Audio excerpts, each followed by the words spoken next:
Welcome, class. Recording in progress. Welcome, class.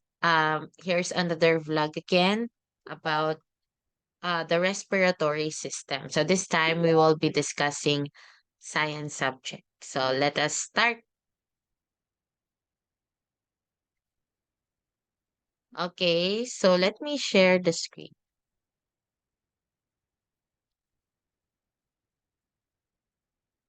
Okay, so respiratory system. We all know that respiratory system includes lungs, 'di ba? Lungs is where we breathe in and breathe out. We inhale, 'di ba? Oxygen from the plants or from the environment, and we give out carbon dioxide.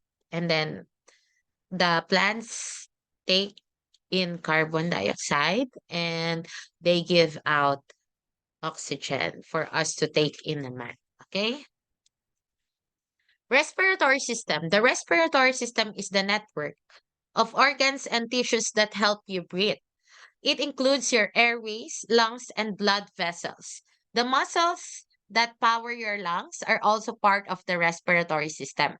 These parts work together to move oxygen throughout the body and clean out waste gases like carbon dioxide. So it includes our nose, diba, and mouth. Mouth.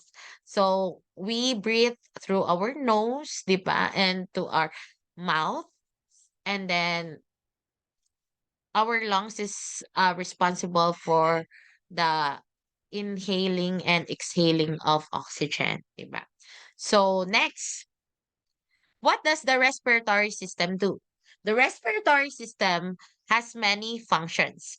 Besides helping you inhale, breathe in, and exhale, breathe out, it allows you to talk and to smell, warms air to match your body temperature, and moisturizes it to the humidity level of your body needs, delivers oxygen to the cells in your body, removes waste gases, including carbon dioxide, from the body when you exhale, and protects your airways from harmful substances and irritants. So, it is important to take care of our respiratory system because if we don't take good care of it, so we might die, right?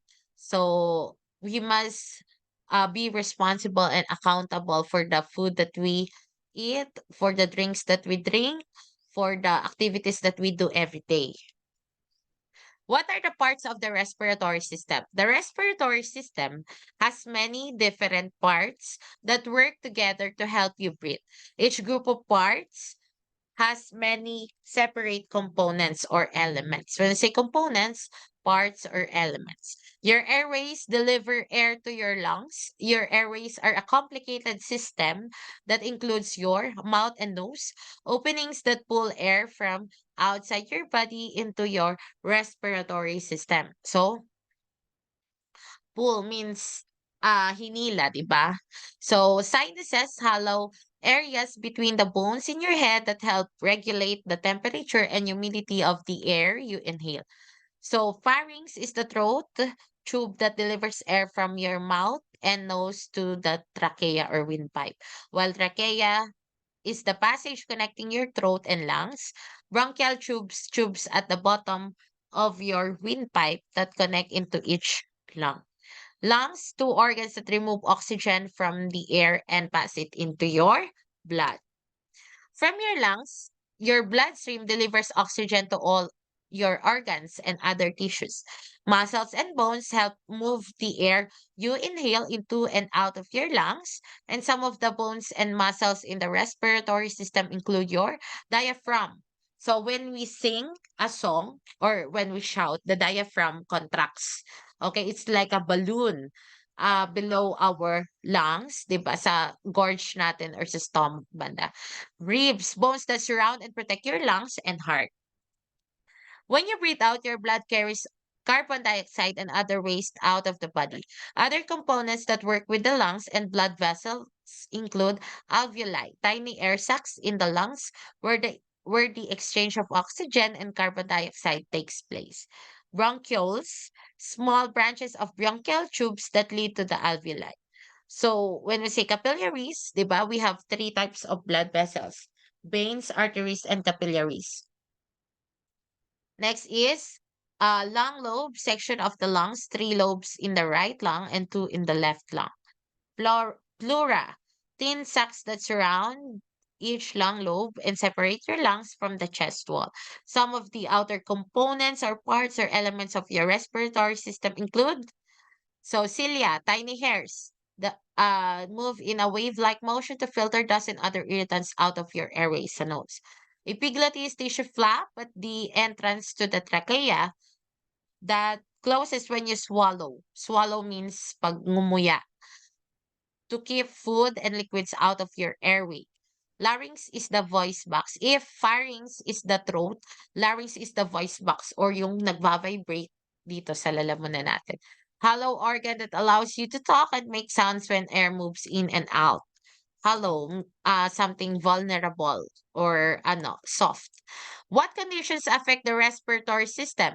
Many conditions can affect the organs and tissues that make up the respiratory system. Some develop due to irritants you breathe in from the air, including viruses or bacteria that cause infection.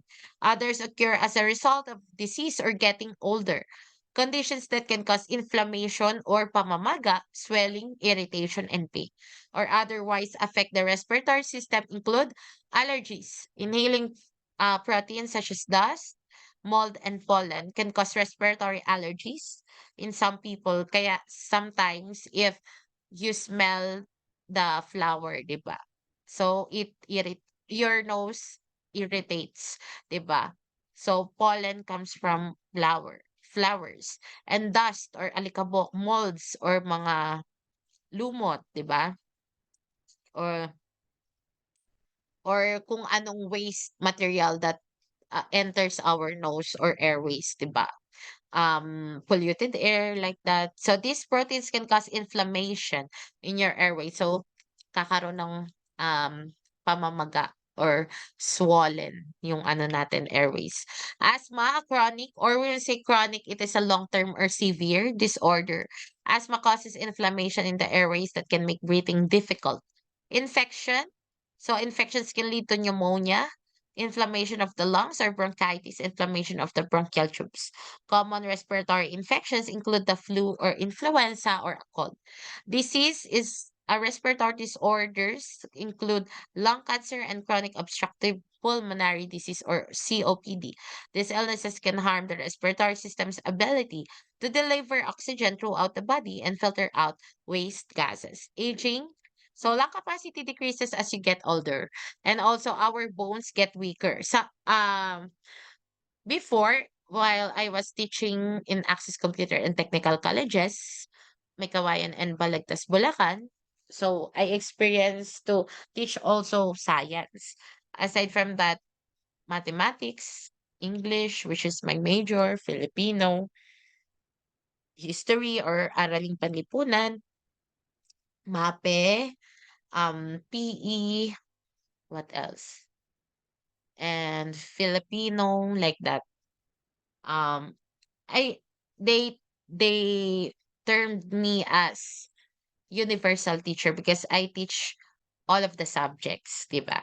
So now, I teach also the what we so called sarcopenia. It means it is a health condition wherein as we get older, our bones became more vulnerable and weaker, and it decreases. The number of our bones decreases. So yeah. So many diseases comes by in aging. Sometimes, 'di ba? They said in Facebook na um enjoy the enjoy now because it is a very short trip lang. Ibig sabihin, our life is short, so all we need to do is to enjoy what we have now and appreciate all the things that we already have rather than looking for the things that we don't have, 'di ba? So damage to the respiratory system can cause breathing problems. So how can I keep my respiratory system healthy? Being able to clear mucus. Mucus is yung waste in our nose out of the lungs, and airways is important for respiratory health. To keep your respiratory system healthy, you should avoid pollutants that can damage your airways, including secondhand smoke, chemicals, and radon, a radioactive gas that can cause cancer. Wear a mask if you are exposed to fumes, dust, or other types of pollutants for any reason. Don't smoke and eat a healthy diet with lots of fruits and vegetables, and drink water to stay hydrated. Exercise regularly to keep your lungs healthy and prevent infections by washing your hands often and getting a flu vaccine each year. When should I call a healthcare provider about an issue with my respiratory system? Contact your provider if you have breathing trouble or pain. Your provider will listen to your chest, lungs, and heartbeat and look for a signs of a respiratory issue such as infection. Tawag dyan is MRI. To see if your respiratory system is working as it should, your healthcare provider may use imaging tests such as a CT scan or MRI. These tests allow your provider to see swelling or pamamaga or blockages or yung pagkaharang in your lungs and other parts of your respiratory system. Your provider may also recommend pulmonary function test, which will include spirometry. A spirometer is a device that can tell how much air you inhale and exhale.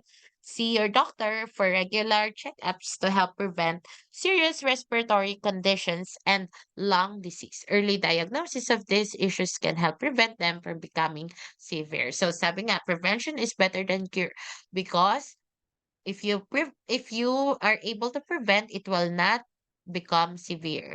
Because being severe, the condition of having a disease that is already severe or chronic or malubhana, in other words, is malignant, di ba?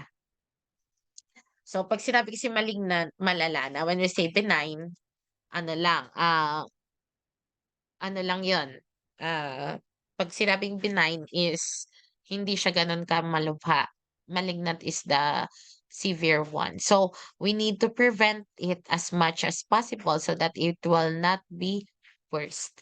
So, that's all for today. Thank you for listening, class. Till next time. Bye-bye. God bless.